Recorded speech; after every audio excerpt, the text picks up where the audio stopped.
लेकिन आज क्या आपके द्वारा हो रहा है मैं जानता हूं, इसके लिए अकेले आप ही जिम्मेदार नहीं हैं। कोई न कोई पर्दे के पीछे एक ताकत है जिसका कल हमारे राष्ट्रीय अध्यक्ष ने उल्लेख किया है।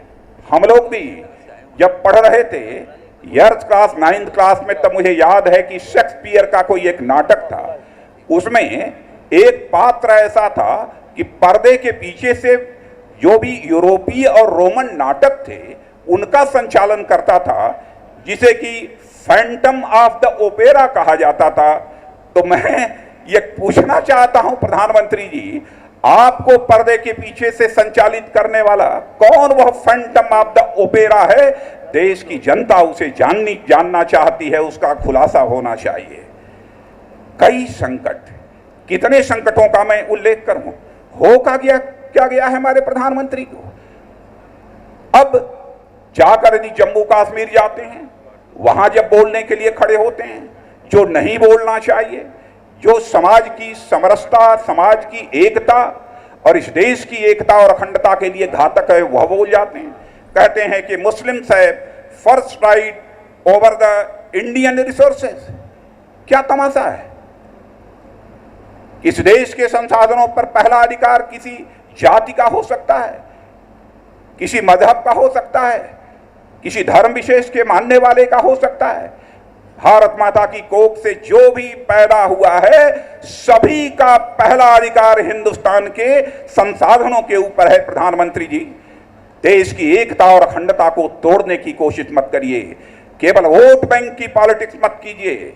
राजनीति केवल सरकार बनाने के लिए नहीं की जानी चाहिए प्रधानमंत्री जी, राजनीति की जानी चाहिए तो समाज बनाने के लिए की जानी चाहिए, देश बनाने के लिए की जानी चाहिए।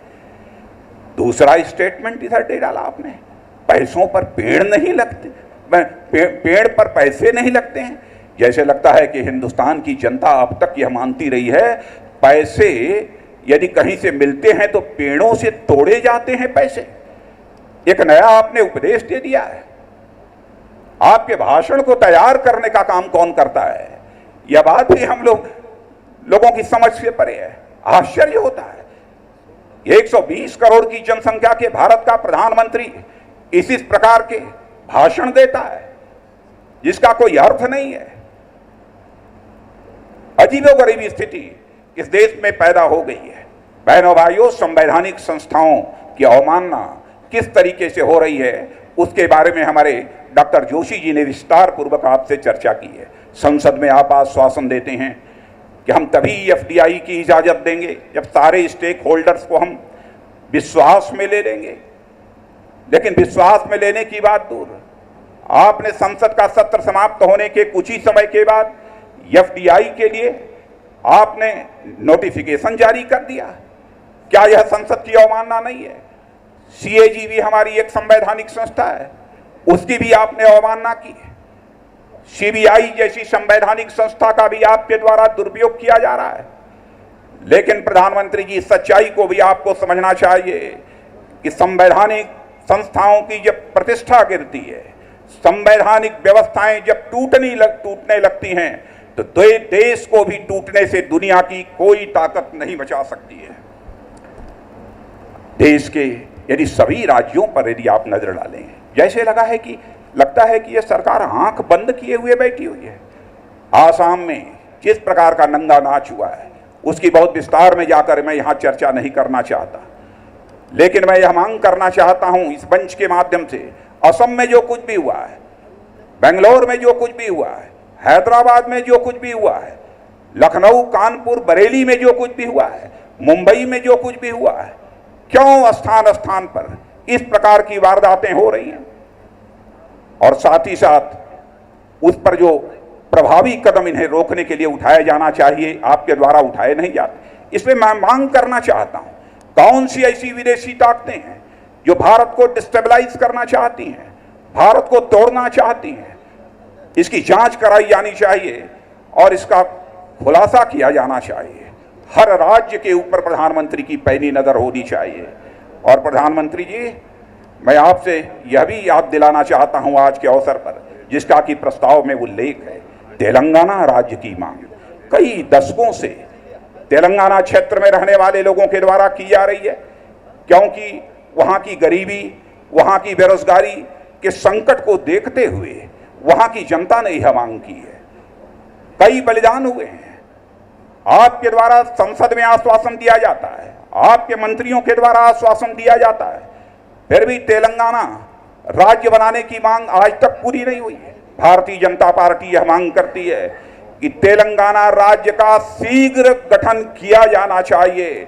और यदि अन्य राज्यों का जो मांगे उठ रही हैं कि हमारे भी क्षेत्र को एक राज्य का दर्जा दिया जाए, तो मैं कहना भारतीय जनता पार्टी का यह मानना है कि यदि आप आगे के लिए स्टेट रीऑर्गेनाइजेशन कमीशन बनाना चाहते हो तो स्टेट रीऑर्गेनाइजेशन कमीशन बनाकर उसकी एक रिपोर्ट तैयार कराई जानी चाहिए। और साथ ही साथ आवश्यकता को देखते हुए, उस क्षेत्र की भौगोलिक परिस्थितियों को देखते हुए नए राज्य के निर्माण पर एक आम सहमति बनाकर सरकार के द्वारा पहल की जानी चाहिए। जम्मू कश्मीर एक संवेदनशील राज्य है। वहां के पंचों और सरपंचों, पंचायती राज संस्थाओं के पंच और सरपंच, इनकी हत्या की जा रही है।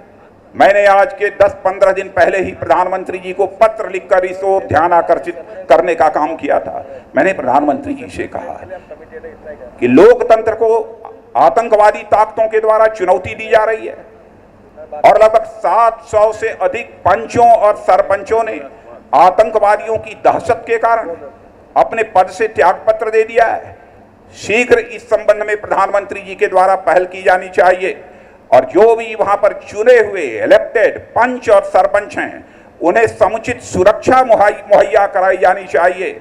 और साथ ही पंच और सरपंचों को, यानी जो पंचायती संस्थाएं हैं नीचे की, उन्हें 73rd कॉन्स्टिट्यूशनल अमेंडमेंट के तहत फाइनेंशियल और एडमिनिस्ट्रेटिव पावर भी दिया जाना चाहिए। इस ओर मैंने ध्यान आकर्षित किया। 15 दिन हो गए, आज तक प्रधानमंत्री जी का कोई जवाब नहीं आया और इस दृष्टि से अभी तक कोई पहल भी नहीं हुई है। कल मैंने सुना कि कुछ लोग दिल्ली आए थे और शायद वह राहुल गांधी से मिले हैं। आश्वासन की घुट्टी जो इस देश की जनता को पिलाई जाती है, वही जम्मू और कश्मीर जैसे संवेदनशील क्षेत्र के जो चुने हुए पंच और सरपंच आए थे, उन्हें भी वही आश्वासन की घुट्टी पिलाने का काम किया गया है। प्रधानमंत्री जी, हमारा पड़ोसी देश पाकिस्तान है। पाकिस्तान में जो अल्पसंख्यक हैं, जो वहाँ की माइनॉरिटीज हैं, चाहे वह हिंदू हो, सिख हो, ईसाई हो, उनके ऊपर क्या जुल्म ढाया जा रहा है, इस संबंध में भी आप पूरी तरह से खामोश रहे, कभी एक लफ्ज नहीं बोला। मैं डिटेल में नहीं जाना चाहूँगा, लेकिन कौन किससे यह सच्चाई छिपी है कि हिंदुस्तान में बड़ी संख्या में पाकिस्तान से अल्पसंख्यक आ रहे हैं और यहाँ पर किस प्रकार की वह जिंदगी जी रहे हैं, इससे भी हम सभी अच्छी तरह परिचित हैं। आपकी रिफ्यूजी पॉलिसी क्या है, आपने उनके बारे में सोचा क्या है? देश उन सारे अल्पसंख्यकों के बारे में जो पाकिस्तान से आए हैं संवेदनशील है। चाहता है देश कि कोई न कोई प्रभावी कदम उठाया जाना चाहिए। कुछ लोग नागरिकता की मांग कर रहे हैं, क्या उन्हें नागरिकता नहीं दी जा सकती है? कुछ लोग शरणार्थी के रूप में रहना चाहते हैं, क्या उन्हें शरणार्थी के रूप में मान्यता नहीं दी जा सकती है? आपकी रिफ्यूजी पॉलिसी क्या है, यह भी देश जानना चाहता है। लेकिन प्रधानमंत्री जी इस मुद्दे पर भी चुप हैं। इस सरकार ने तो बहुत सारी, जब संकटों की चर्चा होती है तो यह तर्क दिया जाता है साहब हमको कुछ प्रभावी और कठोर कदम इसलिए उठाने पड़ रहे हैं कि हमारी फिस्कल डेफिसिट बढ़ रही है, हमारी करंट अकाउंट डेफिसिट बढ़ रही है। लेकिन एक चीज मित्रों याद रखना कि 6 वर्षों का वह समय जो हम लोगों का था, जब अटल बिहारी वाजपेयी जी भारत के प्रधानमंत्री थे, वह पहला अवसर था जब कुछ समय के लिए हमारा यह Bharat current account deficit country नहीं था, बल्कि करंट अकाउंट सरप्लस कंट्री उस समय था। लेकिन प्रधानमंत्री जी की 2010-11 में जो मंत्रियों की विदेश की यात्रा हुई है उस पर 56.1 करोड़ खर्च हुआ, लेकिन 2011-12 में वह बढ़कर 678 करोड़ तक पहुंच गया। लगभग 12 गुना, 12 टाइम्स मोर, 12 गुना अधिक हो गया।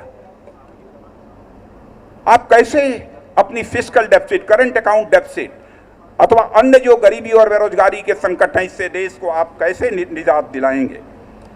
और अभी एक जानकारी और प्राप्त हुई है कि यूपीए 2 का जब 3 वर्ष का यह कार्यकाल पूरा हुआ तो जिस समय डिनर दिया गया था उसमें 7,721 रुपी पर प्लेट की कीमत चुकाई गई है।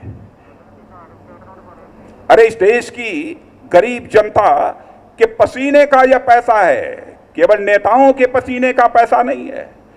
एक तरफ आपकी सरकार यह अपेक्षा करती है कि 26 रुपए की आमदनी गांव में रहने वाले जिन लोगों की होती है वह पूरे परिवार का बसर, पूरे परिवार का भरण पोषण 26 रुपया में कर लेंगे। शहरी क्षेत्रों में रहने वाले लोग 32 रुपया में कर लेंगे, लेकिन जश्न मनाने के लिए पर प्लेट 7,721 रुपी प्रधानमंत्री जी आपके आवास में खर्च किए जाते हैं। कहां ले जाना चाहते हैं देश को, कैसे देश को इस संकट से उबारेंगे? लेकिन बहनों भाइयों, आप सभी जानते हैं संसद के दोनों सदनों में, लोकसभा में नेता प्रतिपक्ष के रूप में श्रीमती सुषमा स्वराज, राज्यसभा में नेता प्रतिपक्ष के रूप में श्री अरुण जेटली जी, दोनों लोग आदरणीय अडवाणी जी के मार्गदर्शन में किस प्रकार की वह भूमिका निभा रहे हैं। सरकार जब संकट में फंसती है इन आरोपों के कारण, जब उन्हें लगता है कि अब तुम फंस गए, कैसे निकले, तब भारतीय जनता पार्टी के ऊपर यह आरोप लगता है कि भारतीय जनता पार्टी नकारात्मक राजनीति करती है। भारतीय जनता पार्टी नकारात्मक राजनीति नहीं करने वाली है कांग्रेस के मित्रों। भारतीय जनता पार्टी सकारात्मक राजनीति करती है। हमारी पॉलिटिक्स पॉजिटिव है, कंस्ट्रक्टिव है। भले ही हम प्रतिपक्ष की भूमिका क्यों न निभा रहे हों, लेकिन आप हमारे आरोपों से घबराइए मत। हमारे आरोप जो भी होते हैं वह तथ्यों पर आधारित होते हैं। बेबुनियाद आरोप हम किसी के ऊपर चस्पा करने की कभी कोशिश नहीं करते हैं। चाहे 2G स्पेक्ट्रम का मामला हो, यदि संसद की कार्रवाई कई दिनों तक नहीं चल पाई तो आपके कारण नहीं चल पाई थी। संसद की कार्रवाई को स्मूथली चलाना यह प्रतिपक्ष की जिम्मेदारी नहीं होती है। पहली जिम्मेदारी यदि किसी की होती है तो वह सत्ताधारी दल की होती है। हम लोगों ने मांग की थी कि ज्वाइंट पार्लियामेंट्री कमेटी बनाई जानी चाहिए, इसकी जांच कराई जानी चाहिए। आपने नहीं मांगी, इसीलिए संसद की कार्रवाई